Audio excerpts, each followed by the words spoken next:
The night was cold, with mist curling low through the marshes.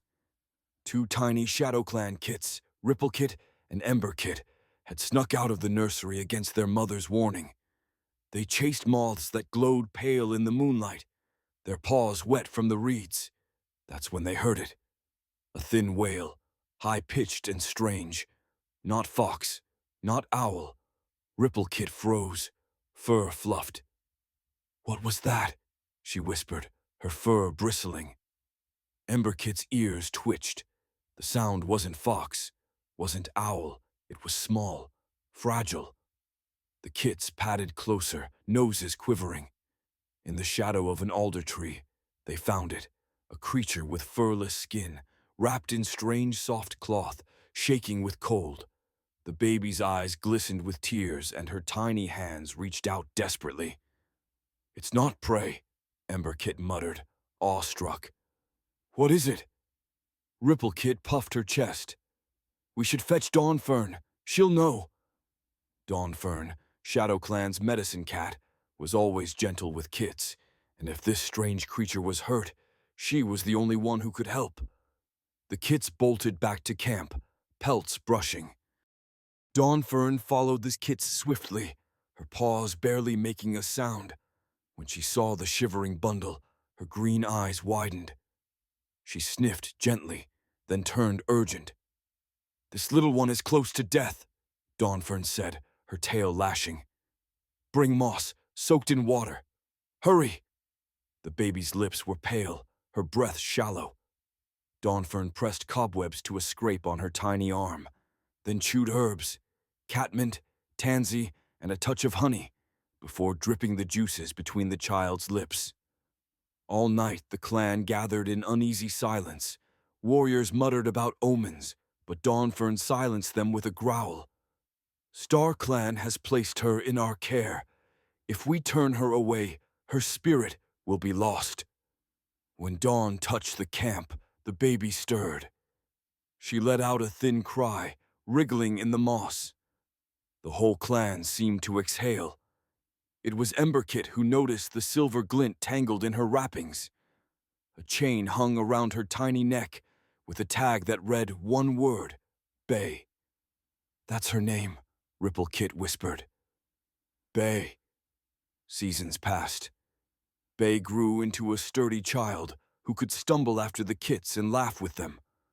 The warriors marveled at how she learned to climb low branches, to splash through the marsh pools, and even to listen for the whispers of prey in the grass.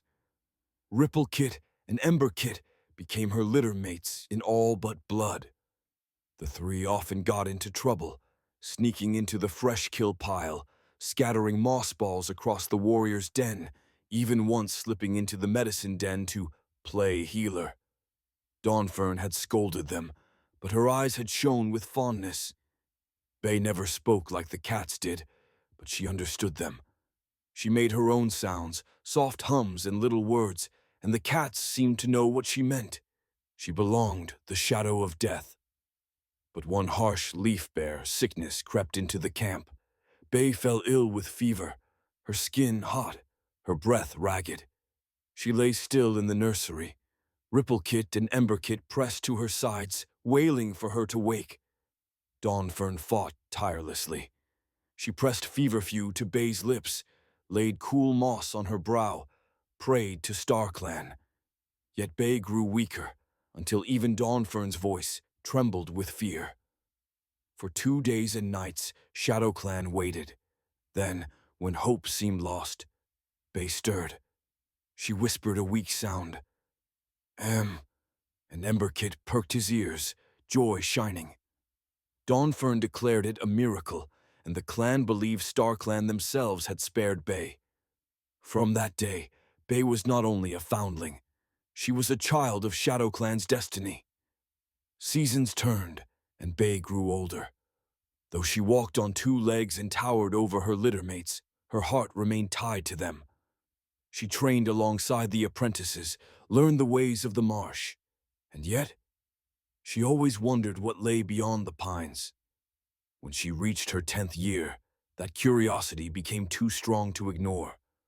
One twilight, she wandered past the scent markers, beyond ShadowClan's claim, until the land opened into fields. Ahead loomed a great red barn, its walls creaking in the breeze. Bay stepped closer, when suddenly a voice rang out. "There! What's that?"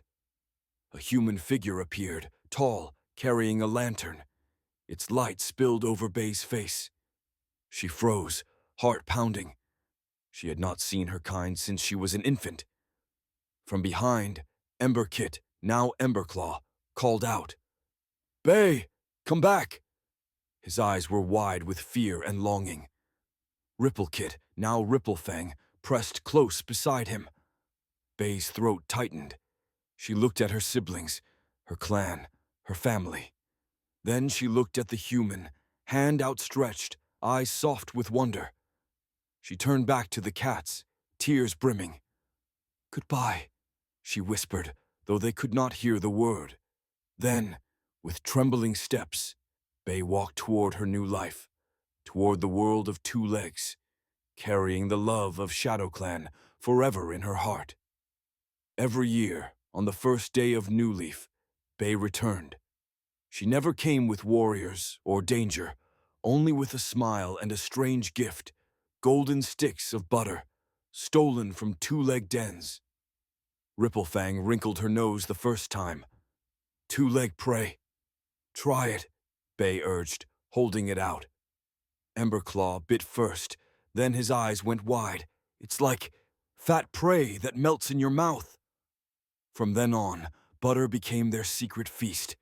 They stayed up into the night, sitting at the edge of the marsh, sharing stories. Emberclaw boasted of battles with ThunderClan. Ripplefang told sly tales of sneaking past WindClan patrols. Bay shared the odd, funny lives of two legs. Their nests full of food, their kits who played with rolling balls of string. And always, when dawn came, Bay would hug her littermates, whispering, "I'll be back next spring." For though she lived as a two-leg, her heart would always carry the love of ShadowClan.